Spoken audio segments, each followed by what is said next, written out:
सियासी मंजरनामे पर तज्जिए के लिए हमारे साथ सीनियर सहाफ़ी और तज्जिया निगार मोहसिन बेग साहब मौजूद हैं और इनसे हम बात करेंगे कि एक तरफ हुकूमत कहती है कि इशारे बेहतर हो रहे हैं, तो दूसरी जानिब इमरान खान और उनकी जमात तहरीक इंसाफ ये कहती है कि मुल्क जो है वो एक तरह से जिस अंदाज से चल रहा है वो ज़्यादा अरसे इस तरह से चल नहीं सकता। Thank you so much Mohsin Baig साहब फॉर जॉइनिंग अस।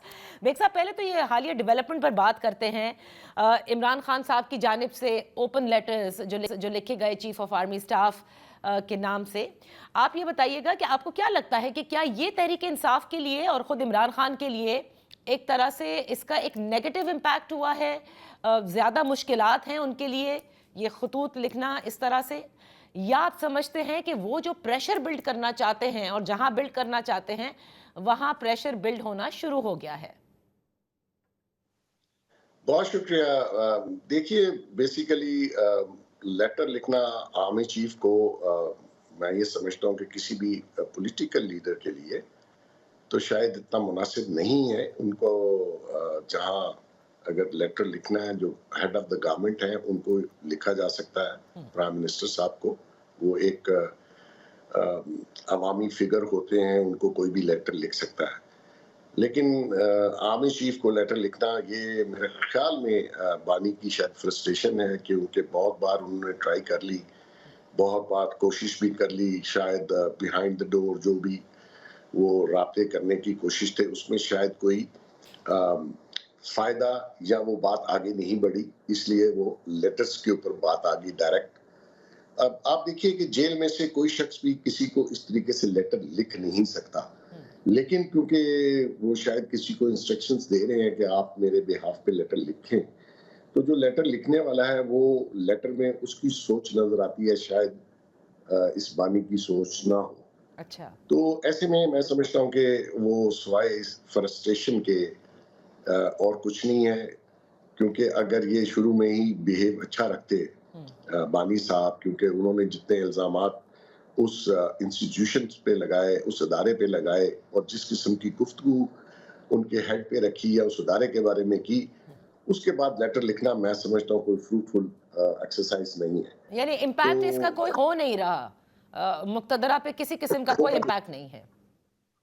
होगा भी नहीं जी, होता नहीं है इस तरीके से। आप from the day one you decided to go in a wrong path, और ये भी उस गलत रास्ते का ही एक तरीका है कि आप उनको डायरेक्ट लेटर लिखने शुरू कर दे, और आपको पता भी है कि उसका अगर पहले का जवाब नहीं आया तो दूसरे का भी नहीं आया तो तीसरे का, या इसके बाद जितने भी नंबर्स आप कर लें उसका जवाब नहीं आएगा, क्योंकि वो उनका जवाब देना भी बनता नहीं है। ये लेटर जो भी लिखेंगे ये हेड ऑफ द गवर्नमेंट को लिखने चाहिए, इनको सदर पाकिस्तान या प्राइम मिनिस्टर हमारे पार्लिमानी सिस्टम में।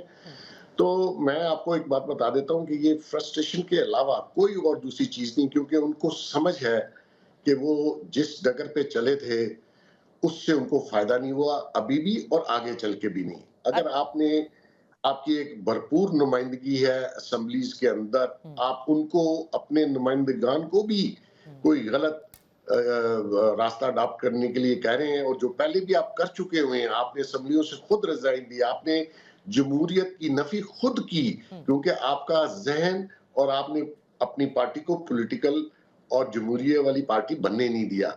तो आज भी वही सूरत हाल है, वरना अच्छा।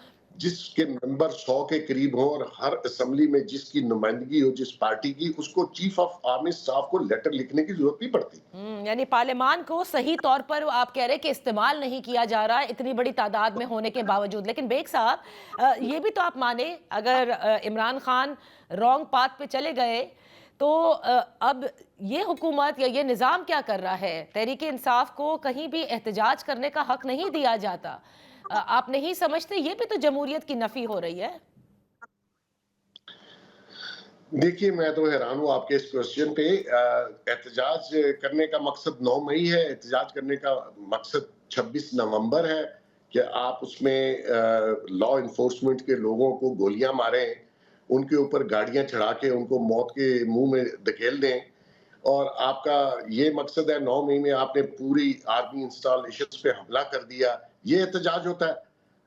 अगर इस किस्म के एहतजाज की वो इजाजत चाहते हैं तो मैं समझता हूँ कोई रियासत, दुनिया की कोई रियासत उसकी इजाजत नहीं देगी, उसके कॉन्सिक्वेंस होंगे और वो कॉन्सिक्वेंस आपको भुगतने पड़ेंगे। لیکن جیسے انہوں نے کہا نا 1 سال جب مکمل ہوا 8 فروری پر تو انہوں نے کہا ہمارا مین جلسہ تو سوابی میں ہوگا، باقی ہر جگہ لوگ نکلے اور اپنی اپنی جگہوں پر پرامن احتجاج کریں، وہ بار بار یہ کہہ رہے تھے.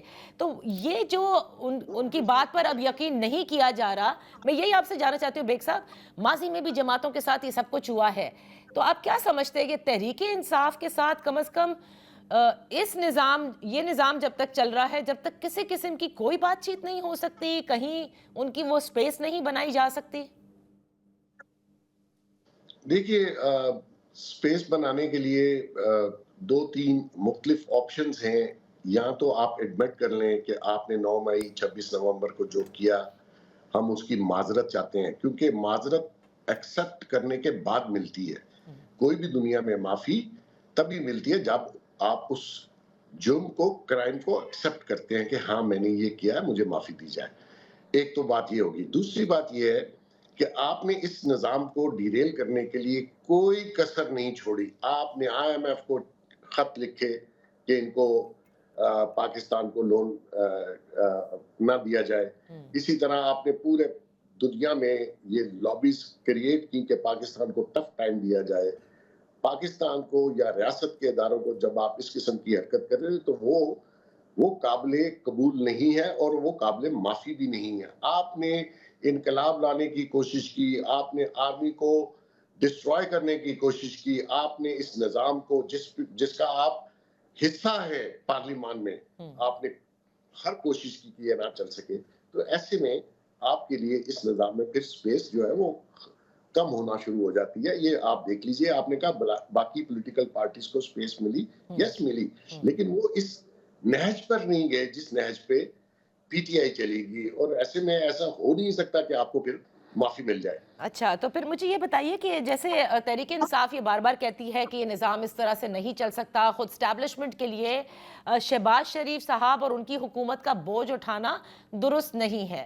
آپ کو لگتا ہے کہ شہباز شریف صاحب کی اور ان کی حکومت کی جو پرفارمنس ہے، جیسے کہ وہ کہتے ہیں یوم تعمیر و ترقی بھی منائی انہوں نے، اس کے علاوہ وہ کہتے ہیں اشاریے بہتر ہو گئے، مطمئن ہیں، فل اعتماد ہے اس وقت ان پر؟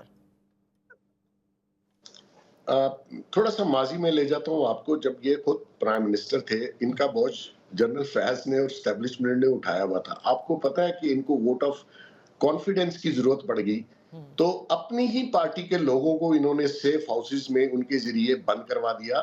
بلکہ 2 ایم این ایز تو ایسے ہیں ماشاءاللہ، دونوں ہی ابھی زندہ ہیں، آپ ان سے پوچھ سکتی ہیں. ان کو اس کنٹینر میں رات کو بند کیا. صبح ان کو ووٹ آف کانفیڈنس کے لیے قومی اسمبلی میں لانا تھا، جس کنٹینر کو گلبھوشن کے لیے تیار کیا گیا تھا. تو یہ کس کے سہارے پہ 3.25 سال حکومت کر کے کہ اگر کسی کو تانا دیتے ہیں تو یہاں جو اسٹیبلشمنٹ ہے وہ ایک حقیقت ہے. اور میں آپ کو بتا دوں کہ دنیا کی کوئی بھی جمہوریت ایسی نہیں ہے انکلوڈنگ امریکہ جہاں اسٹیبلشمنٹ کا رول نہیں ہوتا ہے. آپ اس کو کتنی سپیس دیتے ہیں وہ آپ پہ ڈیپینڈ کرتا ہے. رول ہمیشہ رہا ہے اسٹیبلشمنٹ کا. تو اس وقت جو گورنمنٹ ہے، آپ کے سوال کی طرف آتا ہوں، جو نواز شریف صاحب ہیں اور شہباز شریف صاحب ہیں، یہ دونوں منجے ہوئے سیاستدان ہیں. ان کو شہباز صاحب کو حقیقت کا اعتراف ہے کہ بزنس کو کیسے انہوں نے اسٹیبلش کروانا ہے، ہماری بزنس کمیونٹی کو، اکانومی کو کیسے اوپر لانا ہے. تو آپ دیکھ لیجئے 1 سال میں کچھ اشاریے بہتر ہوئے ہیں، کچھ چیزیں بہتر ہو رہی ہیں، بسائڈ کہ ہم 0 پہ تھے. تو میرے خیال میں آنے والے دنوں میں حالات بہتر ہوں گے. حالات تھوڑے سے بزنس کمیونٹی کے لیے، اکانومی کے لیے بہتر ہوں گے، اس میں کوئی شک نہیں ہے.